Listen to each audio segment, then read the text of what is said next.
السلام علیکم ورحمۃ اللہ وبرکاتہ۔ سوشل میڈیا پر بے پردگی کے ساتھ ایکٹیو رہنے والی خواتین، ان میں سے اکثر کا تعلق انہی سے ہے جو اپنے آپ کو حنفی کہلاتی، کیونکہ ہیں ہی وہی اکثر بھائی۔ ان کے علماء کہتے ہیں تم ہو کتنے، تم تو آٹے میں نمک کے برابر ہو۔ چلو وہ ایک الگ مسئلہ ہے۔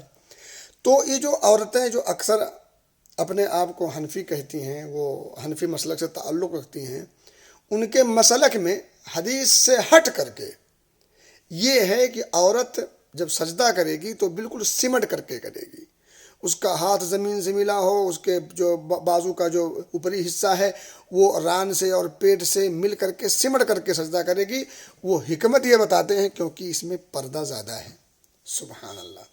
نبی اکرم صلی اللہ علیہ وسلم نے تو جو طریقہ سکھایا ہے وہ طریقہ یہی ہے، چاہے وہ مرد ہو چاہے وہ عورت، اپنے دونوں ہاتھوں کو رکھے زمین پر، ہتھیلی کو، اور یہ والا حصہ زمین سے جدا ہو، یہ والا حصہ ران اور پیٹ سے جدا ہو۔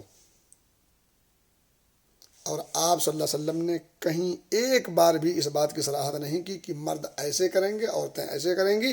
مرد اور عورت دونوں کو صحیح بات یہ ہے کہ ایسے ہی کرنا ہے کہ ہاتھ زمین سے بھی الگ ہو، پیٹ اور ران سے بھی الگ ہو، اور کھل کر کے سجدہ کیا جائے۔ کیونکہ عورت جہاں سجدہ کرے گی وہ لوگوں کے بھیڑ بھاڑ میں نہیں کرے گی، غیر محرم کے درمیان نہیں کرے گی۔ وہ ظاہر سی بات ہے اپنے محرم جو رشتہ دار ہیں ان سے بھی الگ تھلگ ہو کر کے ہی نماز پڑھتی ہے۔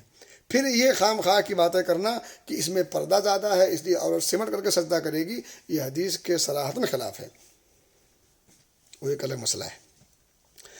سمٹ کر کے سجدہ کیوں کرتی ہیں؟ کیونکہ اس میں پردہ زیادہ ہے۔ اللہ اکبر۔ پردے کا اہتمام اور پردے کی اہمیت کا اندازہ کیجیے۔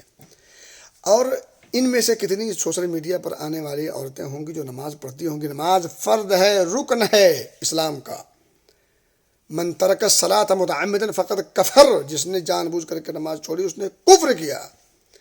نماز پڑھے بغیر کوئی چارہ کار نہیں۔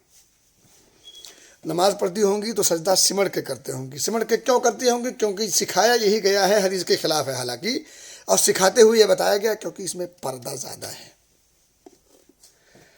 نماز پڑھے غیر محرم سے ہٹ کر کے، الگ تھلگ ہو کر کے، تنہائی میں، تاریکی میں، اور بالکل پردے کے معقول نظم و نسق کے ساتھ، تب وہ سمٹ کے پڑھے۔ اور سوشل میڈیا پر آ کر کے جلوے بکھیرے،